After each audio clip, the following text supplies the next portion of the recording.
আপোনালোক এটা কথা নিশ্চিত থাকক, যিদিনাখনে ইয়াত বিজেপি নাথাকে, দিছপুৰৰ পৰা আৰম্ভ কৰি গোটেই অসমখন মিয়াই লৈ ল'ব।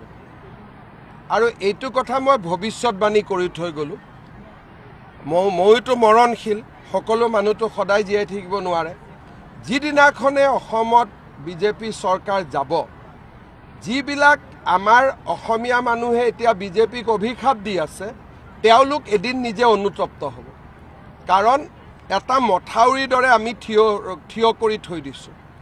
40% মানুহ আগ্ৰাসী মানুহ। তেওঁলোক আপোনাৰ মোৰ দৰে মানুহ নহয়। তেওঁলোকৰ মনত এগ্ৰেশ্যন আছে। ফেচবুকত যি ধৰণে কথা কয়, ছ'চিয়েল মিডিয়াত বিজেপি চৰকাৰ থাকোঁতেও তেওঁলোকে কিমান বেয়া বেয়া কথা ক'ব সাহস কৰে। আৰু যদি বিজেপি নাথাকে, কংগ্ৰেছৰ চৰকাৰ আহে, তেওঁলোক ক'ত যাবগৈ আপোনালোকে চিন্তা কৰক। নমস্কাৰ ৰাইজ, আপোনালোকে চাগে ভাবে যে হিমন্ত বিশ্ব শৰ্মাই মিয়া মুছলমানক বেয়া পায়। নাপায়, মিয়া মুছলমানক বেয়া নাপায়, কিন্তু আমাৰ অসমৰ মিয়া মুছলমানক বেয়া নাপায়। এই বাংলাদেশৰ পৰা যোনে যোনে আহি আমাৰ অসমত বহি আছে বা অসমৰ মাটিত যোনে বহি আছে, তেওঁলোকক বেয়া পায়। কিয় জানেনে? আজি অসমখনত আমাৰে থাকিবলৈ জেগা নাই, তাতে আকৌ বাংলাদেশী আহি আছে।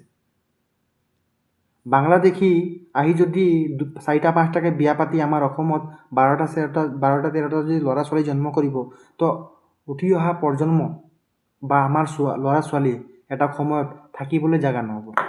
মাটি আমাৰ নিজৰ ঘৰ বনাবলৈ জেগা নাথাকিব তেতিয়া। ভাবিছেনে আপোনালোকে এই কথাটো?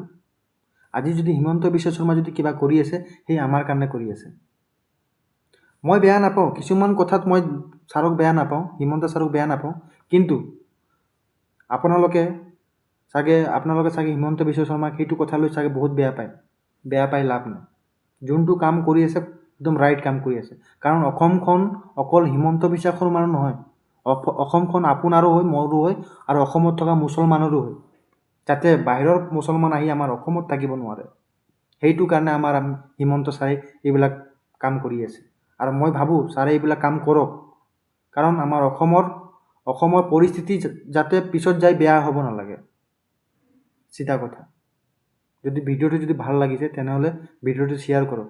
আৰু এই ভিডিঅ'টো চাগে আমাৰ যদি অসমৰ কোনোবা মুছলমান মানুহ চাই আছে, তেনেহ'লে আপোনালোকক কোৱা নাই আৰু আপোনালোকে মাইণ্ডত বেয়াকৈ নল'ব, ঠিক আছে?